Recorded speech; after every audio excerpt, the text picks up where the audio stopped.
వరంగల్ మహానగర రహదారులపై చెత్తా చెదారంను తొలగించే స్వీపింగ్ వాహనాలు పడకేశాయి. పట్టించుకోవాల్సిన అధికారులు వాటిని గాలి కొదిలేశారు. 6 నెలలు గడిచినా మరమ్మతులు చేయించకుండా రోడ్డుపై పక్కకు పడేశారు. ఎండకు ఎండుతూ వానకు తడుస్తూ తుప్పు పట్టిపోతున్నాయి.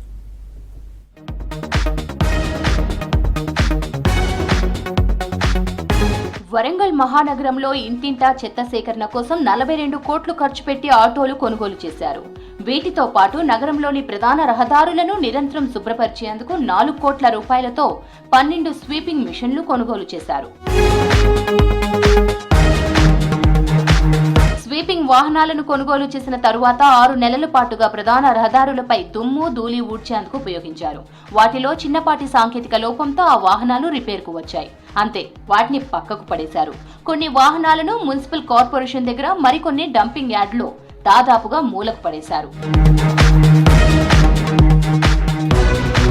నగరం విస్తరిస్తుండటంతో కాలనీల్లోనే కాకుండా ప్రధాన రహదారులపై దుమ్ము ధూళి లేకుండా ఉదయం వేళల్లో కార్మికులు ఊడ్చలేకపోతున్నారని మున్సిపల్ కార్పొరేషన్ అధికారులు గుర్తించారు. అందుకు కొత్తగా 12 స్వీపింగ్ వాహనాలు తీసుకువచ్చి ప్రధాన రహదారులపై ఊడ్చేందుకు ఉపయోగించడం వల్ల రహదారులు క్లీన్ గా ఉండేవి. వాహనాలు రిపేర్కు రావడంతో పక్కకు పడేయడం వల్ల అక్కడ అవి తుప్పు పట్టిపోతుండగా ప్రజాధనం దుబారా చేస్తున్నారని నగరవాసులు ఆరోపిస్తున్నారు. స్వీపింగ్ మిషన్స్ అంటే వాహనాలతోని ఈ నగరం పరిశుభ్రత కోసం ముఖ్యమైన కూడల్లో ఊడ్చే యంత్రాలను తీసుకొచ్చి దానిలో ఈ మధ్యకాలంలో రిపేర్స్ పేరుతోనో లేకపోతే చెడిపోయిన పేరుతోనో అవి మూలపడ్డాయి. అధికారుల నిర్లక్ష్యం వల్ల దాదాపు 4 కోట్ల రూపాయలు ప్రజాధనం దుర్వినియోగం అవుతా ఉంది. వెంటనే అధికారుల నిర్లక్ష్యాన్ని వీడి తప్పకుండా ఇప్పటికే ఇది పెద్ద మహానగరం 15కు రిపేర్ చేసి మంచిగా చేసి అవి పనిలో నిమగ్నం చేసి మరి కొత్త యంత్రాలను కూడా కొత్త వాహనాలను కూడా తీసుకొచ్చే బాధ్యత అధికారులు తీసుకోవాల్సిన అవసరం ఉంది. వెంటనే ఆ నిర్లక్ష్యాన్ని విడనాడాలని, తర్వాత వస్తూ పోతూ ఉంటే అధికారులు చూసుకుంటూ పోతా ఉన్నారు.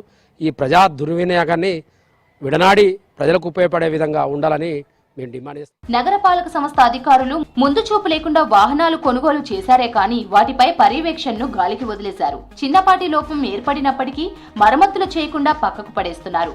రిపేరు చేయించేందుకు చొరవ చూపకపోవడంతో ఆ వాహనాలు శిథిలావస్థకు చేరుకుంటున్నాయి. పక్కకు పడేసిన వాహనాలను ఎందుకు రిపేర్ చేయించడం లేదో అర్థం కావడం లేదని నగరవాసులు ప్రశ్నిస్తున్నారు. వరంగల్ మున్సిపాలిటీలో గత ప్రభుత్వం ఉన్నప్పుడు ఈ ఏదైతే రోడ్లను క్లీన్ చేసేటువంటి కోసము అడ్వాన్స్ టెక్నాలజీ తోటి వెహికల్స్ కొనడం జరిగింది.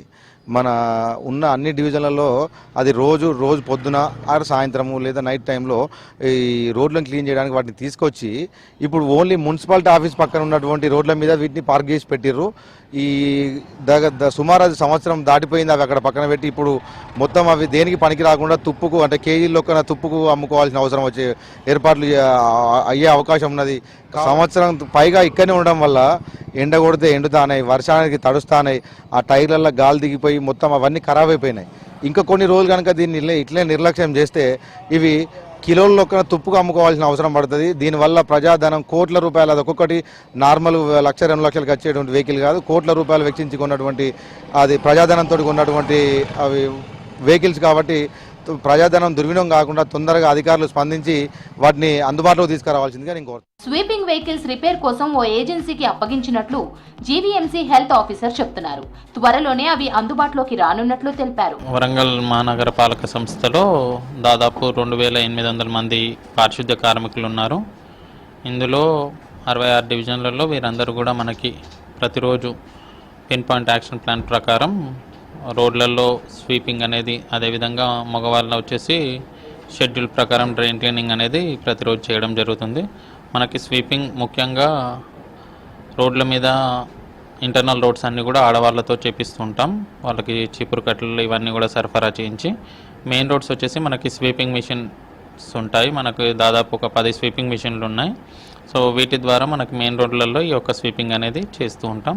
అదేవిధంగా మనకి దాదాపు 350 స్వచ్ఛ ఆటోలు ఉన్నాయి. వీటి ద్వారా ప్రతిరోజు ఇంటింటికి వెళ్ళి చెత్త సేకరణ అనేది చేయడం జరుగుతుంది. అదేవిధంగా ప్రతి డివిజన్కి ఒక ట్రాక్టర్ చొప్పున ఈ యొక్క డ్రైన్ డీసిల్టేషన్, తర్వాత కమర్షియల్ నుంచి వచ్చే ఏదైతే చెత్త ఉంటుందో దాన్ని కూడా సేకరించడం జరుగుతుంది. పనికి రాకుండా ఏం లేదు. ఇప్పుడు వచ్చేసి మనకు అది టెండర్లో ఉంది. మనకి ఒక స్వీపింగ్ మిషన్స్ వచ్చేసి ONM టెండర్ కోసం టెండర్ పెట్టడం జరిగింది. అది టెండర్ కంప్లీట్ కాగానే మళ్ళీ ఈ యొక్క స్వీపింగ్ మిషన్స్ అనేవి కూడా మనకి అవి వర్కింగ్లో ఉన్నాయి. కాకపోతే మనకి అది వచ్చేసి ONM వచ్చేసి ఏజెన్సీ ద్వారా టెండర్ కోసం పిలవడం జరిగింది. ఆ టెండర్ ఫైనలైజ్ కాగానే వాటిని మనం వచ్చేసి ఫంక్షనల్ చేయడం. కోట్లాది రూపాయలు ఖర్చు పెట్టి కొనుగోలు చేసిన వాహనాలను నిరుపయోగంగా పడేయకుండా రిపేరు చేసి వినియోగంలోకి తీసుకురావాలని నగరవాసులు కోరుతున్నారు.